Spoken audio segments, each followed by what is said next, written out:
28% of realtors have a second job. The vast majority of people in this industry make less than $50,000 a year. We all want to get into real estate because we want flexibility. We don't like the structure of a 9 to 5.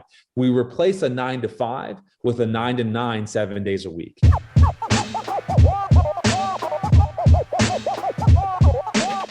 All right. Welcome, everybody. I'm excited to be joined by good friend, Jimmy Mackin. A little story time with Uncle Joe.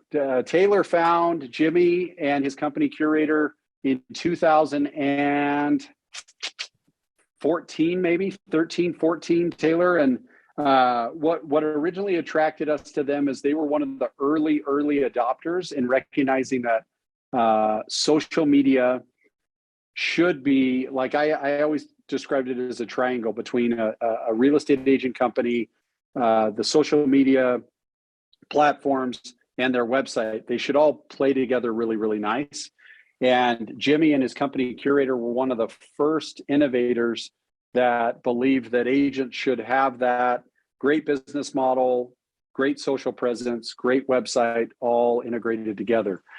So Jimmy, thanks for joining us today. We're going to talk about how to thrive in a challenging market, how to overcome obstacles, how to, like, as you know, like, I believe you're one of the great analytical minds in real estate. Like, you think at a very high level, you execute at a very high level. So welcome. Yeah, well, thanks for the kind words, Joe. And let me first start by saying that, I have the opportunity to work with hundreds of teams across the country. In every market, some of the most successful people in this industry, selling billions of dollars in real estate collectively. And what I've always admired and loved about what Joe and Taylor have built is these two are individuals who are committed in the heart of hearts to being able to deliver value to their agents, helping their agents to think bigger, helping to empower their agents to do more. When we talk and we have conversations about partnering and growing the brand, it is really all about making everybody on today's call successful. So I'm excited about being a part of this conversation we're about to have here, because my hope is at the end of today's call, you'll be able to walk away with some practical ideas that can help you navigate what the next 12 months are going to look like. What's interesting to me is this is an opportunity right now for all of us who are on today's call to actually take a step out of the sort of the trenches, the day-to-day operations, and kind of look at the larger landscape. And where I want to start today's conversation is I want to start with a simple question, which is, if we look back at the last 24 months, and I'm going to ask you to drop a chat right now into the Zoom chat feature here. If you look back at the last 12 to 24 months, what is the one or two things that you think have driven such a red hot market? Like, what are the factors? What are the underlying factors that caused the market to be so hot? Just drop in the chat right now for me. I want to hear some feedback from everyone here who's tuning in live. What is the one or two factors that drove this red hot market? Ryan saying inventory, right? Aaron saying inventory. Okay. Yeah, Jake, incredible interest rates. All right. What else? Inventory, interest rates. What else drove this market over the last 24 months? Yeah, Jordan saying COVID is a huge one. The last little bit, people just realized they wanted more space. They'll go crazy in a small house. As you can see, Jordan, I'm in a house right now. I used to live in an apartment in Boston, so I can attest that's true. Jake saying FOMO. Whitney saying remote work. Yeah, living anywhere. Absolutely, Whitney. There's the term that I think was coined by Kara Swisher. She said the last 2 years was the Great Resignation. People were basically saying, I don't have to live in this tiny little apartment to have a job making $20 an hour, $15 an hour, $10 an hour. I can get hired by the company and make a great income anywhere in the world. When I think about this, I think you guys are missing one, by the way. You're missing one really important one. And there's a hint, which is I am that one. Like, what am I? Yes, I'm a guy, right? But what? How would you classify me as an individual? I know this sounds like a trick question, and this is a little bit of a walking a tightrope here, but what would you classify me as? How old do you think I am? Just drop in the Jimmy's chat. got the, Jimmy's got the mind of a wise 80-year-old. He's got the body of a fit 20-year-old. So he's probably struggling. Well, this is a good question. Jordan's saying 35. Yeah. So I'm actually 36, Jordan. I appreciate the year there. But what am I? Like, so what is a 35-year-old person today? Am I a Gen Z? Am I a baby boomer? No, I'm a millennial, right? And so millennials, they actually classify me. I learned this recently. They classify me as a geriatric millennial. I'm not sure why they decided to add that. Like, I thought millennial enough was insulting enough, right? But they decided to add geriatric millennial to it. But I am a millennial, and millennials are making up 37 to 40% of all the buyers in the last 24 months. So this group is spot on. Number one, the lack of inventory. Now, you can point to the fact that after the great sort of financial crisis of 2007, 2008, they didn't build enough houses. So therefore that, they had inadequate amount of supply. So when demand started to increase, there was just no way to keep up with that demand. So you call that the lack of new construction. Joe and Taylor lived through that. They can certainly share a lot of insight of what it's like, when they're overbuilding. It's not a good position to be in. You have the record low mortgage rates. Mortgage rates were in the 2% range. I worked in the mortgage industry a lifetime ago, and we used to sell 8% with 5 points on it. And that was considered to be effectively a competitive rate. Today, everyone's freaking out about 5% rates, when in fact that obviously is historically incredibly low. So you have the low mortgage rates. Now, why low mortgage rates is really important, because it's just a percentage. It's the cost of capital. 88% is the percentage of a mortgage someone would have on a house. The average is, for consumers buying a house, they're going to finance 88% of it. So if they're going to finance 88% of the purchase of a home, the cost of capital really matters, because the buying power begins to drop down significantly as that rate climbs from 2% to 3% to 5% to 7%. So low mortgage rates. Remote work, Whitney, spot on.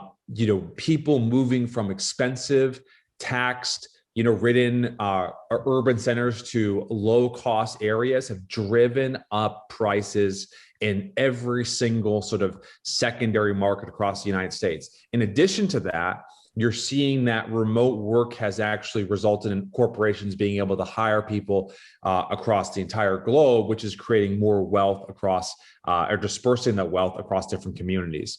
And all of these things have led to, I think it was Jake that dropped in there. Let me come back here. Yep. Jake wrote FOMO. Absolutely. This market is so driven, and this is true for any market. It's driven by, yes, the fundamentals, such as interest rates, cost of capital, amount of inventory available, but it's also driven very much by sentiment. And that is, the sentiment was, you should buy a house right now because home values are going up. So then everyone says, I should buy a house. So it wasn't so much the lack of inventory that caused the last 24 months sort of runaway train. It was really the disproportionate amount of demand.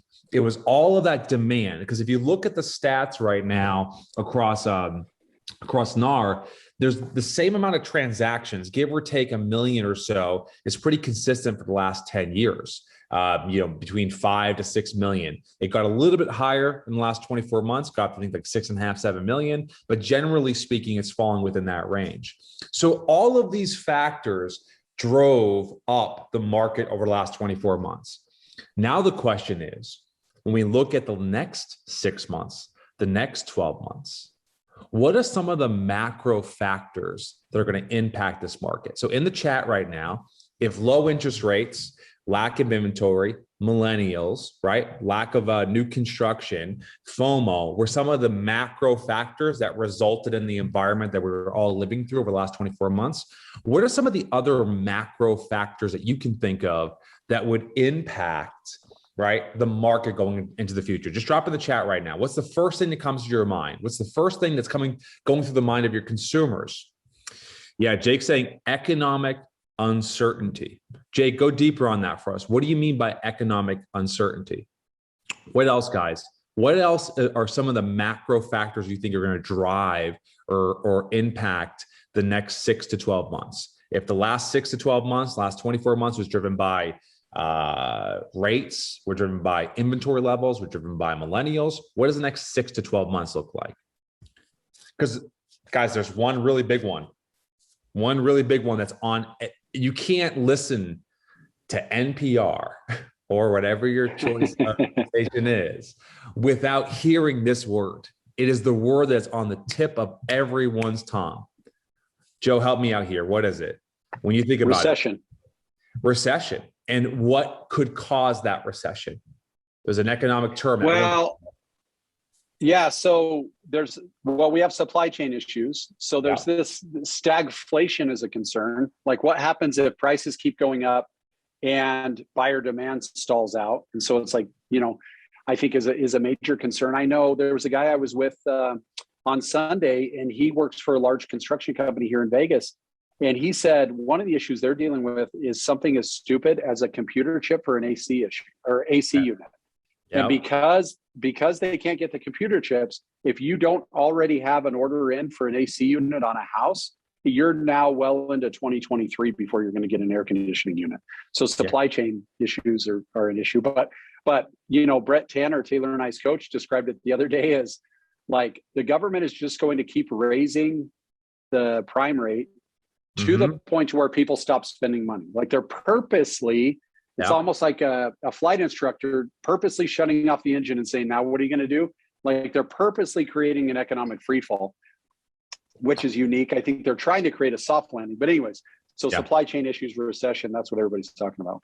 Absolutely. You have mortgage rates. I think I saw recently mortgage rates are up to 5.5%, right? It's the biggest increase in over a decade. You're seeing, look at the stock market. Jake was saying economic uncertainty. 50% of the NASDAQ is down more than 50% from its 52-week high. Let that soak in for a second. You probably see it with your 401ks, your stock investments, right? Your portfolio.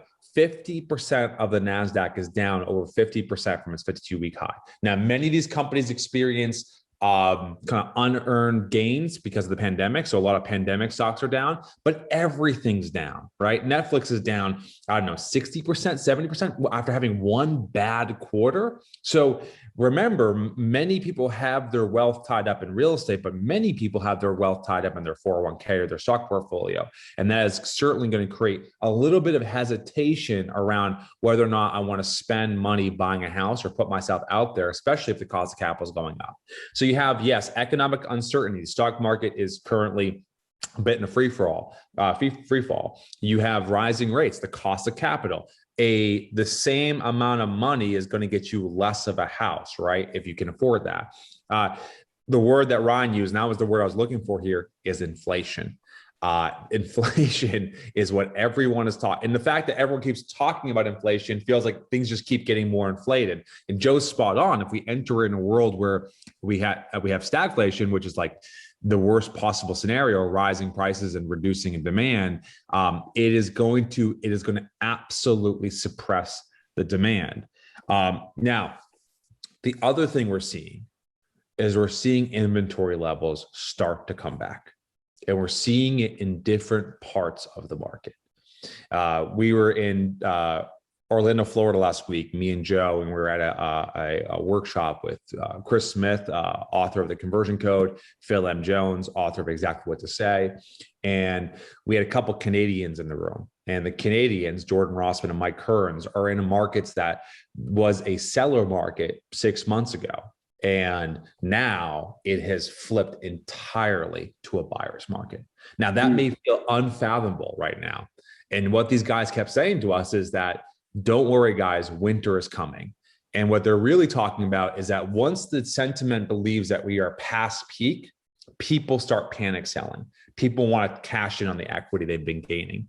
In 2021, consumers gained in just one quarter, consumers gained nearly $3 trillion in equity.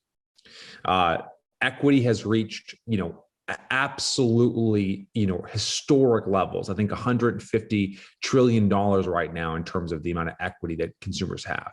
It is incredible how much untapped equity exists. And some sellers are going to want to take advantage of that.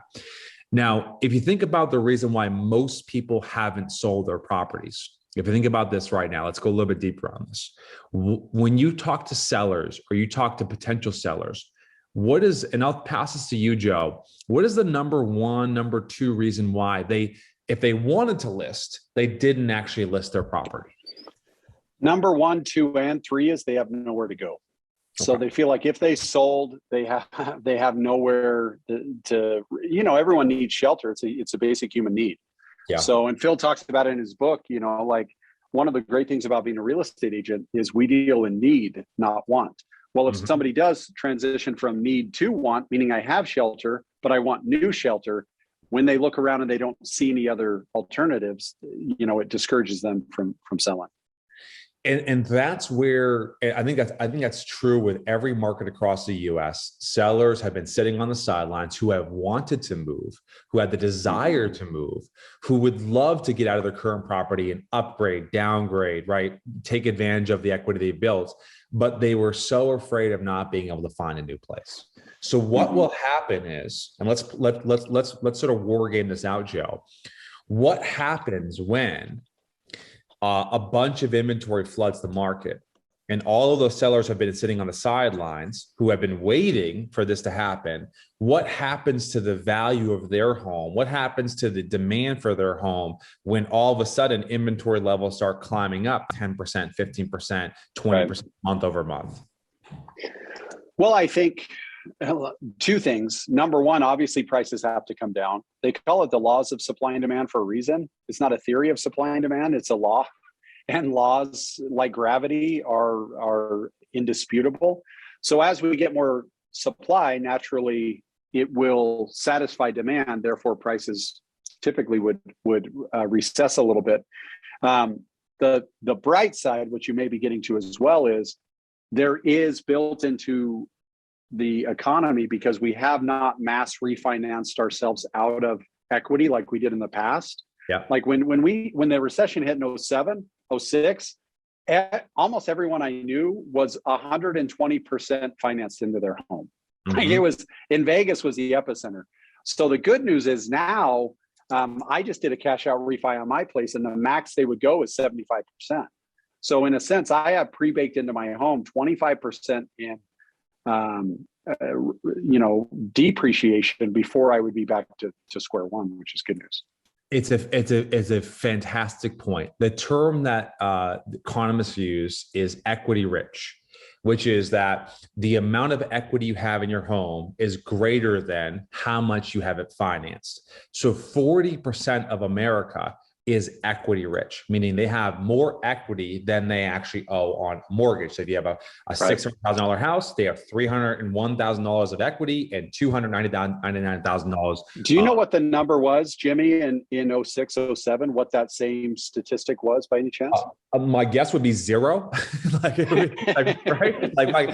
My guess would be zero, because everyone, with a pulse. That had 50% for sure. But what I had heard is the average American home has somewhere around 58% or 62%, something like that, financed to value, where when the recession hit, it was something around like 90% of finance to value across America. It wouldn't surprise me if it was that number or higher, Joe. You're absolutely spot on. You lived through it, and there were epicenters of the previous recession that were certainly even more affected by this. And the point that we're making here is that there's something that's going to change that is really important to sort of recognize, which is sellers are going to go from a position of strength to a position of sort of neutrality to a position of weakness. But here's the thing.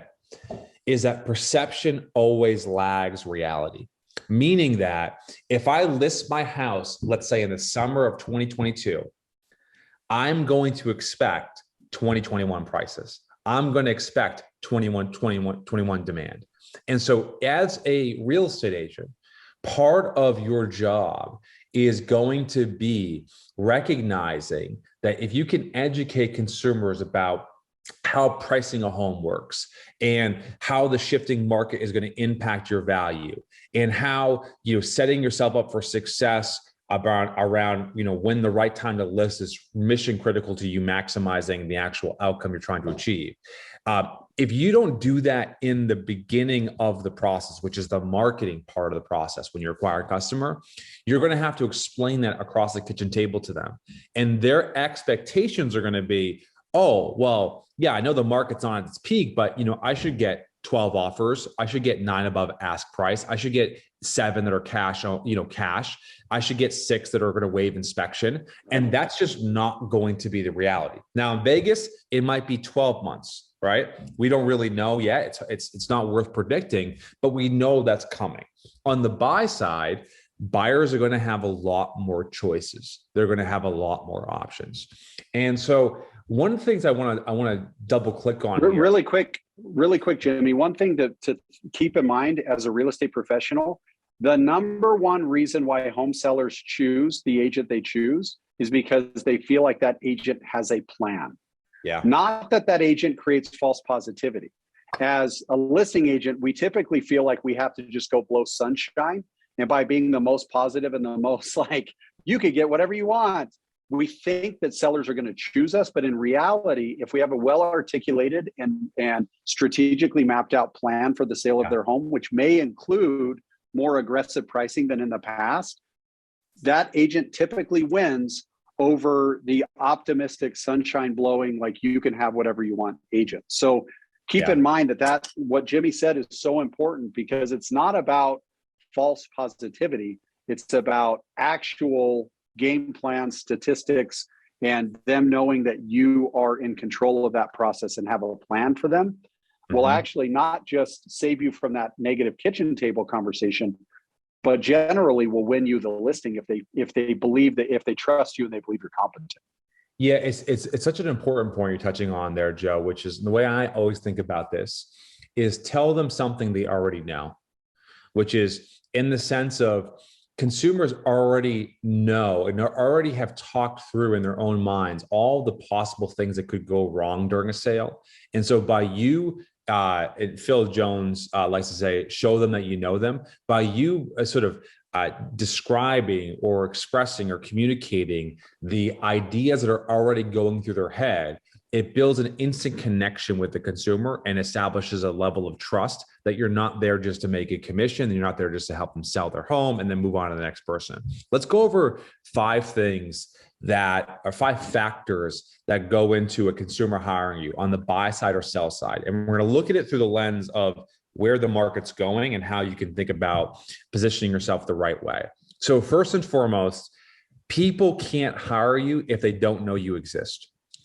In the last 24 months, right, there was a new realtor every 6 minutes. Think about that for a second. We went through this sort of real estate boom, not only on the prices, but also on the number of people selling real estate. There was a brand new realtor every 6 minutes. What we're starting to see is the bottom fall off. I tweeted about this recently. Numbers for the membership for NAR have declined somewhat significantly at the beginning of Q1. Now, others have pointed out that that's not uncommon for, to go down a little bit in Q1. It sort of spikes in Q2, Q3. I think we're going to end with more than 100,000 agents leaving this industry, right, by the end of the year. So that means we're going to see, there's going to be an opportunity for those of you who are sticking around, who are digging in here, to actually pick up some market share. But they can't hire you if they don't know you exist. So that means that the consistency and the quality of what you put out there on social media, on your profiles, does matter. And I mean this in the most sincere way. You cannot win business. People can't hire you if they don't know you exist. So you've got to make it part of your SOP to say, I want to provide value. I want to share insight. I want to talk about my experiences, what I'm learning in a public way. The concept they call in business, they call it working in public. And so rather than think about, I'm a teacher, I'm a professor, I'm just going to go out there and tell everyone what they should do about the market. I'm more drawn to the idea of when you're experiencing things, helping buyers and sellers in your everyday life, sharing some of your insights and learnings. As an example, let's say you just helped a buyer purchase a property, but right before they actually closed, they went out and bought an ATV. And then all of a sudden their mortgage needed to be sort of re-underwritten because they made this wild purchase and their debt to income ratio was maybe close to or at the threshold that could impact their financing. Well, you guys have all lived through something like that. Someone buying a car right before they buy a house or making a big purchase. That's a story you should be telling and sharing as a cautionary tale to educate the consumers about how to actually navigate this real estate process. So Jimmy, yeah. Really quick, talk about the difference, because I love this.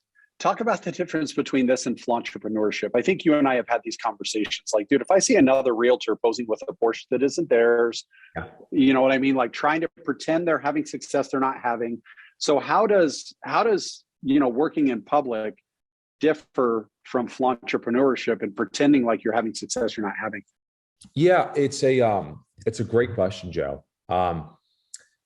Who pays the bills is the question I ask myself. Every time I feel like I'm moving away from the core business, it's the customer. And so the customer is who you serve. And so everything that I try to do is in service of the people who pay my salary, who pay the salary of the 60 employees that work for me, who keep the lights on. And so when I'm bragging about how successful I am or how successful our company is or how great we are, I am not actually acting in service of the people who actually pay our bills. And so when I started thinking about building my own personal brand, because my team was pushing me really hard to get out there and share my insight, because I was really, I'm like, when I hang up this call, right, I'm getting back to work. Right. This is not my job. This is my side hustle, going out there and teaching, but like, I'm getting back to work. And so I always was resistant to sharing my insight because I'm like, that's not the work. The work is the work. This is sort of this afterthought. But what I told them when I began this process, I said, I don't care about being the most popular person. I don't care about being the best dancer. I would not win that. I don't care about being the person who's most liked. I have a mindset, which is I want to be the most useful person to follow on social media. And so what I put out there is things I think would be useful to my audience, things that they can hear, listen to, watch, that maybe help them in some small way get to where they want to go faster, easier, making less or fewer mistakes. So in my mind, Joe, the difference between flaunting your success, that makes you feel good, but it provides zero value to your audience, versus having a mindset of, I want to be useful to empower the people who follow me and who are connected to me and the people who trust me to make better decisions. Like, that is the difference between having an impact and just getting likes. Like, likes don't pay the bill, right? And I think it goes back to the old fake it till you make it, right? Like that was when I got into real estate in 2001, it was like, if you drive a Mercedes, people are going to think you're successful, and that will then actually make you successful. And I almost believe that the influencer age, and you and Chris were the ones that taught Taylor and I, like, we've left the information age and entered the recommendation age. And I think that change, there's so much, like, what I find interesting about real estate agents is, and I know we've got 4 more points to get to, but they will create content that they get praise from other realtors, and then they believe they've actually achieved something. If their goal is to be a mentor or a coach to other realtors, then they technically have, because your audience, Jimmy, is largely real estate professionals.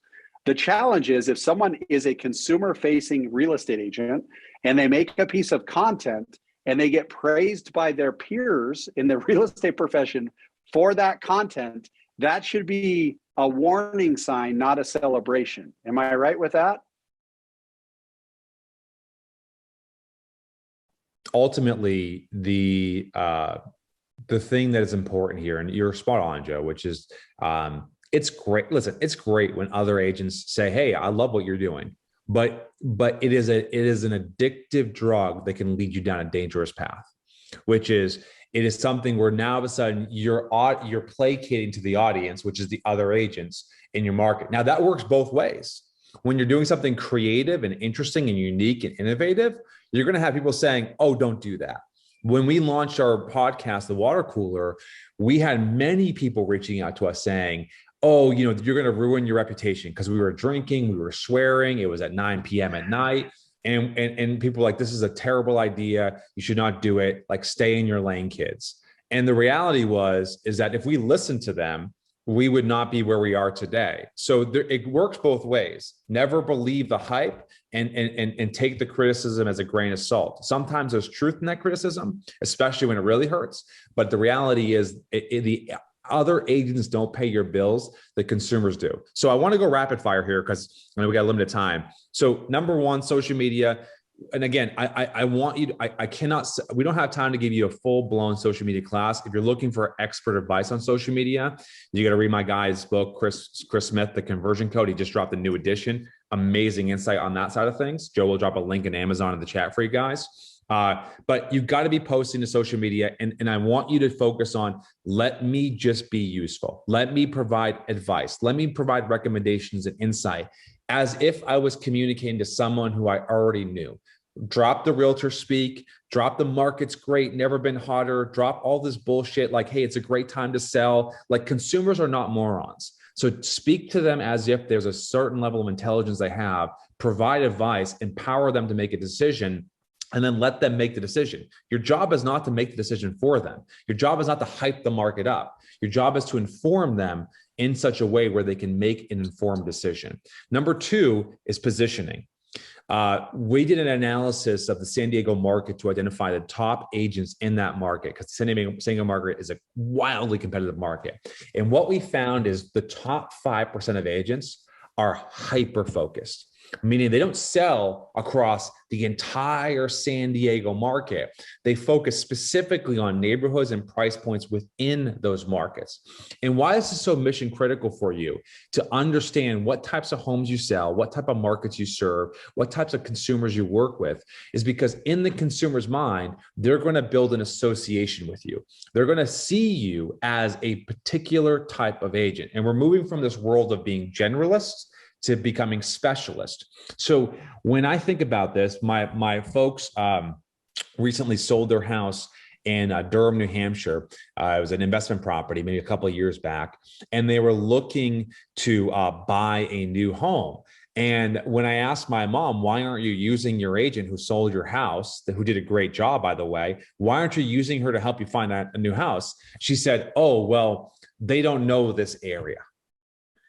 And so even though the agent was a great agent, even though they did an amazing job, even though they achieved an outcome that exceeded my mom's expectations, she had this perception that this agent only focused on that one area. So part of what you have to do is focus on, how do you want consumers to think of you? How do you want them to position you? And if you don't do that deliberately, it will be done for you. Consumers will make an association. Oh, he's just a buyer's agent, or she only sells in Summerlin on the low end, or he only works on this is the danger. This is the danger with entrepreneurship. They're too busy, right? Like, we want to take a picture of ourselves walking a Maserati with a leash, and then we're surprised when people say, like, "Oh, you know what? I listed with Bob because it looked like you were too busy." So it's like that tightrope you walk is, you want to create a perception that you know what you're doing, and everybody wants to work with people that are successful. But when you create a perception of hyper success, then all of a sudden people can assume that you're too busy, which is dangerous as well. And this is why there's a book that Spencer Raskoff wrote called Zillow Talk, and he actually, in the book, talks about how agents between like 2 and 5 years are actually better agents than agents who have been in the business for over 20 years, is because they are more willing and eager, right, to sort of do the additional work. Whereas someone who has been in the industry for a long time can sometimes revert back to old habits. And you're absolutely right. If a consumer thinks you're too busy or you're the number one agent, then they may be saying, you know what, I don't want to work with this. And a famous example of this is is when Hertz was competing with another car company, they had this great line, and it might have been Hertz, might have been number one, but they said it was Avis. Yeah, Avis was the number two car company. Hertz was the number one car rental company. And Avis came up with this campaign that says, "We're number two, we try harder." And that actually was wildly successful because it said, you know what, we want to give these guys a shot because they're going to put the effort into it. So positioning yourself not only as accessible, but as a specialist are mission critical. Let's talk about number three here. Familiarity, number one. Positioning, number two. Number three, track record. Joe's already alluded to this a couple of times. The way in which we talk about how we help people is oftentimes just terrible. I sold this house $600,000 above ask price. Well, what the consumer reads when they hear that, because we've interviewed consumers, like this the buyer got screwed. Yeah, there's two things. The buyer got screwed, or like this person doesn't know how to list the property. Like they don't know how to choose a price, right? Like they undervalued it. Yeah, how could you be so far off, right? So how you talk about your track record is really important. On the buy side, I think this is really about sharing stories. And there's a curator client named Heather Buckman who does a fantastic job at this. She actually does a great job at telling all of the negative things, the challenges that consumers have experienced when they're trying to buy a house. And by shining a light on the truth, it builds a sort of endearment among our audience. And people say, oh, this agent's going to be willing to work with me and help me navigate this market. The worst thing we can do is talk about how things are fast, how they're easy, how they're simple, because that actually devalues our service. And so when I think about promoting the track record, I think it's important to share the real side and the real challenges of buying and selling. Now, if I were to sell a home above ask price, and I wanted to talk about that on the sell side, if I want to talk about that to my audience, what I might do, because I get why agents promote, hey, sold 25% above ask price in 7 days. I understand why they did it. And by the way, maybe they're a great agent and maybe their marketing, their pricing strategy, maybe their network actually helped them achieve that outcome. But because everyone does it, the consumers assume that it wasn't because of anything you did. What I might do differently there is I might say something like, sold $25,000 above my client's expectations. Now, all of a sudden, it's about the consumer saying, I think my home's worth $700,000, but when Lisa listed my property, she actually got me $725,000.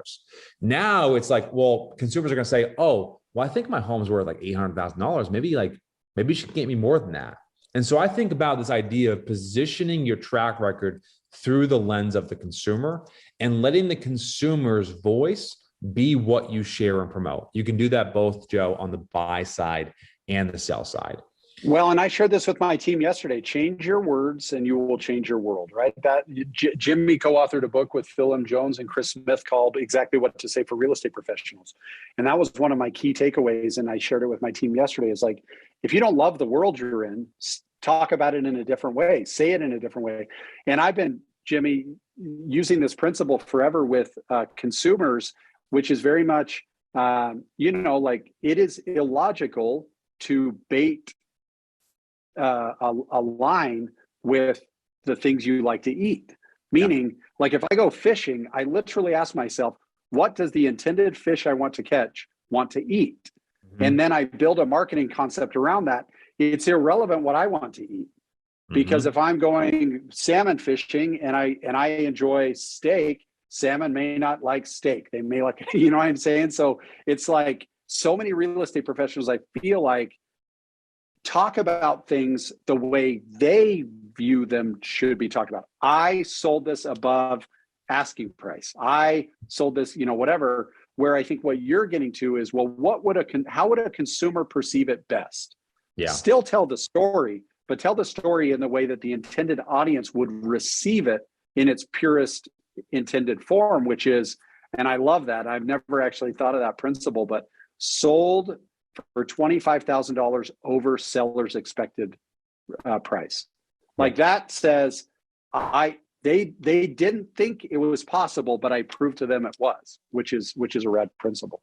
Yeah, and the thing that's interesting is that every seller has a price in mind, right? Which Right. is that every seller, they may not know the exact price, but they're like, yeah, I think my house is worth probably this. So the difference between expectations and reality is the experience, the overall perception. So when it's your expectations are X and reality is worse, you're gonna have a bad experience. When your expectations are X and the experience is Y, you're gonna have a good experience. So in this case, if it's sold above their expectation, that's really where you get this sort of like aha moment, like, wow, this is a great agent. So number 4 is leaning into track record. We're talking about track record as like selling and helping people buy houses, right? It's like talking about that, promoting that in a way that's consumer first. But then you have social proof. When people are looking for you and they're Googling you, what do they uncover? What do they see? If they go to your Instagram profile and there's no updates whatsoever, does that help or hurt you? If they Google your name, do they see any reviews on any platform? Now, you should be using Google, you should be using Facebook, you should be using Yelp, you should be using Angelus, you should be using Zillow. But like, if I Google your name, do I see 1-star review, right? Or one review and 3 stars or 5 stars? Or do I see other people like talking about how great you are? This needs to be. You need to think about this as an investment in your future by ensuring every customer you work with and every customer that you deliver value to is actually talking about you or writing a review about you online in some form or fashion. I talk to sellers all the time and buyers, and they absolutely care about what other people have to say about you. It is far more important to their decision on what other people say about you versus what you say about yourself. So number 4 is you've got to figure out ways to get more social proof.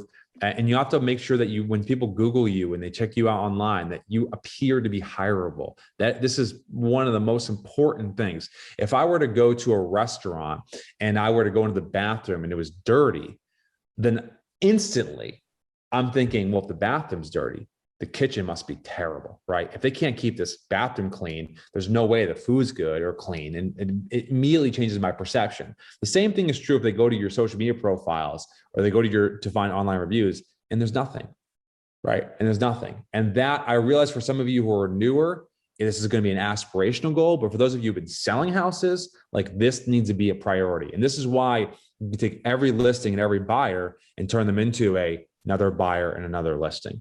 The last piece. And this is a long-term play, right? Taylor and I decided long ago, like we're going to compensate our transaction coordinators based on the reviews they get. And so I just looked up the Joe Taylor Group, and I would encourage you guys to do it. Just Google Joe Taylor Group reviews. We currently have 160 5-star reviews on Google and 210 4.5 reviews on Facebook. Yeah. And so, Zillow, we have 149 votes and a 5-star rating. And so it didn't happen on accident. It wasn't just because people loved us so much. It was because we got very purposeful around it. And when Jimmy and Chris said we've left the information age, headed into the recommendation age, we're like, well, how do we make ourselves more recommendable? Mm-hmm. Well, when somebody Googles Las Vegas real estate, we actually have the top 2 rated Google pages for all of Las Vegas real estate point back to us. Yeah, and this is it plays such an important factor. One thing that NAR put out many years ago, and they kind of repeat it every year in their annual home buyer and seller research document, is they talk about how many agents a consumer talks to before they hire one. And I'm actually curious in the chat, just drop the number for me. How many agents do you think the average consumer interviews before they hire one? What's your instincts? How many agents does the average consumer interview talk to before they hire one? Brand saying 1, Jordan saying 1, Hugo saying 2, Josh saying 2, Joe saying 2. Keep going, guys. What else? Right? Ryan saying 4. It's not a trick question. 82% of consumers only interview one agent before they make their decision. 8 out of 10 only interview one agent before they make their decision. What isn't captured in that research is that they actually are interviewing more than one agent, but they're not doing so in the traditional means. They're not actually interviewing them by picking up the phone and calling them. They're just Googling them, right? Checking a few people out, comparing it to other agents. Oh, this person looks really good. I'm going to call them up. So by the time they make the phone call, they have already made the decision. And all you're really going to do in that case is either dissuade them or just reconfirm what they already believe. And so and people can look into their own worlds, right, Jimmy? Like, I don't walk into restaurants and decide if I'm going to eat there. By the time I've walked into the restaurant, I've already made the decision. So if you get into, and we preach this to our agents all the time, like if you are the first listing appointment, there's an 82% likelihood they are going to pick you. So if they, like, you're crazy if you think that when you walk into a listing appointment, they haven't already Googled you. They haven't already looked you up on Facebook. They haven't already looked you up on social to see what you're all about. So we're not starting from zero at that point. We're starting at like 82, and you just have to get it the rest of the way if you're the first one. Yeah, absolutely. I love that. Number 5. So number 1, familiarity. Number 2, positioning. Number 3, track record. Number 4, social proof. Number 5 is connection. And what I mean by this is that consumers are looking for agents who are deeply integrated into the market, who know all the people, all the parties surrounding the transaction, the inspectors, the appraisers, the contractors, the builders, the plumbers, the painters. And one thing that I realized having bought a house recently is how important it is to have an agent who's well connected, because they make the entire process around buying or selling a home 10 times easier. If I have to go and every time I got to get somebody involved, I've got to Google them, call them, just figure out if I want to hire them.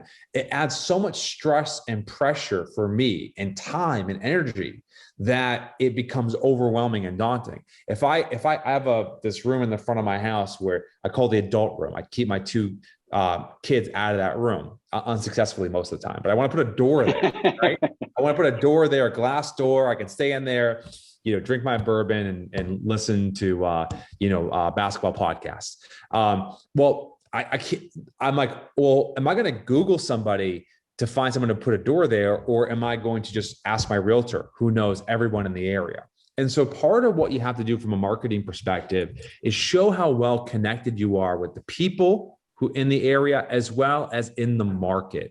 And we know this because we talk to consumers. I ask consumers, hey, like, what did you value most about your agent?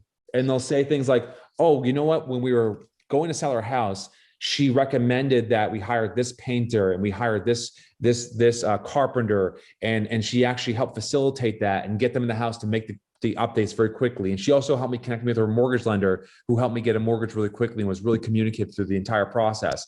Like, agents do a terrible job marketing one of their most important value propositions that consumers love. They absolutely love it. I mean, if you ask a consumer what they loved about their agent, they will almost inevitably mention the fact that the agent helped facilitate our really smooth transactions. But agents don't talk about that. They say, oh, we'll make it easy for you. That's a terrible way of phrasing it. I think it's saying, hey, it's a really hard process, but we're going to actually help navigate it by making sure that we connect you with all the right people to get the job done. And here's who we have in our network, A, B, C, D.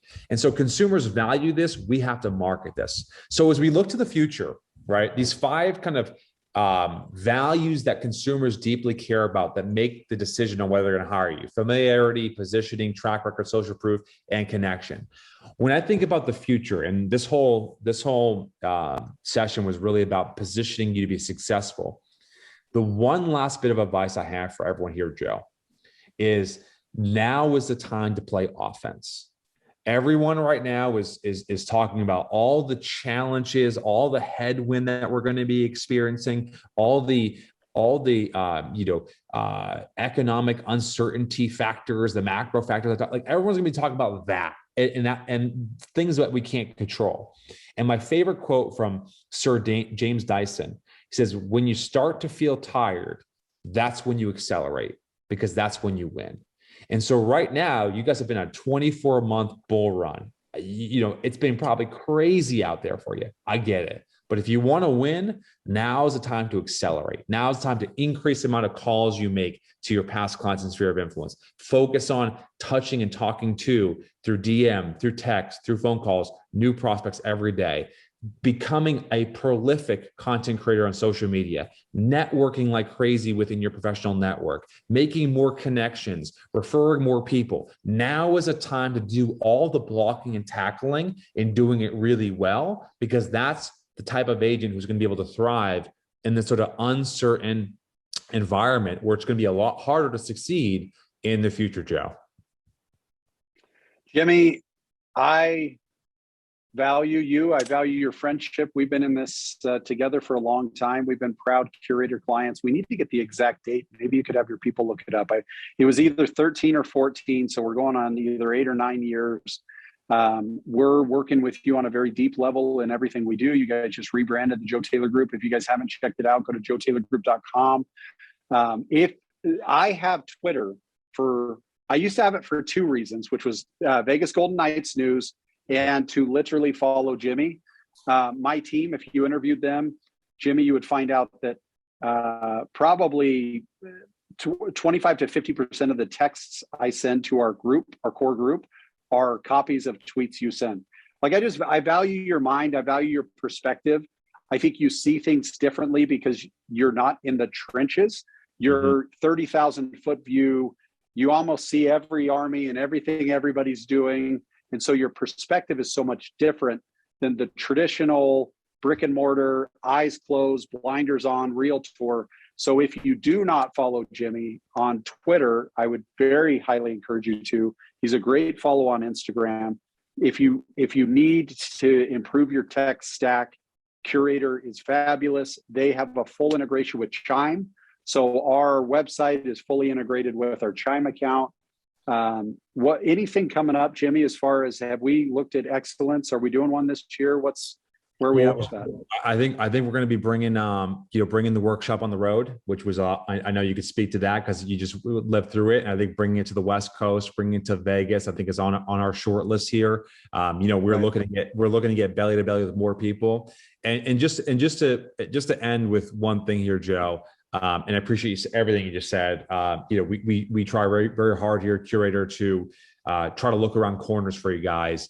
I think one thing that's important here is, and those of you who are watching live on Facebook, those of you who will watch a recording of this, who are newer agents, who are maybe feeling like you haven't quite reached your potential, or agents who are looking to sort of maybe reinvent your business a little bit, or you feel like you're kind of stuck or feeling stagnant, you need a jolt of energy.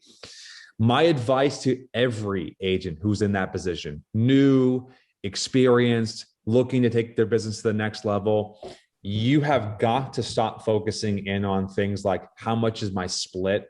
And you've got to focus in on surrounding yourself with people who could raise your game up to help you earn more money and help you become more successful. And that means the number one criteria I would have if I was an agent is I'm looking for a mentor. I'm looking for a partner. I'm looking for someone who's going to invest in me and my business, because ultimately that's going to dictate whether or not I'm successful. 28% of realtors have a second job. The vast majority of people in this industry make less than $50,000 a year. We all want to get into real estate because we want flexibility. We don't like the structure of a 9 to 5. We replace a 9 to 5 with a 9 to 9, 7 days a week. So if you're going to do this job, right? If you're going to do this job, you better make a lot of money. And in order to make a lot of money, you got to surround yourself with great people. And Joe and Taylor are 2 of my favorite people in this industry because I've seen these guys evolve over the last decade. I've seen these guys embrace technology. I've seen these guys embrace strategy. I've seen these guys push the boundaries. And if you can just get someone out to rub off on you, trust me, you will get to where you want to go faster. So I want you guys to take that in consideration as you're looking forward, and take advantage of this relationship. This is the one thing I think people make a mistake of, Joe, is they're constantly waiting for their mentor to endow them with all this wisdom. Like, it's a two-way relationship. If you got a question, you're struggling, you've got people around you who will help solve that problem, but you got to speak up. You got to raise your hand. You got to actually want it, because mentors don't want to ment people who actually don't show the initiative. So partner with great people and take advantage of it, show the initiative, and you will get further faster than you ever could have imagined. Hopefully this was helpful, guys. I appreciate everything. Love it. And it was great, Jimmy. Thank you so much. Be well, everybody. All right. Thanks, buddy. Have a great day.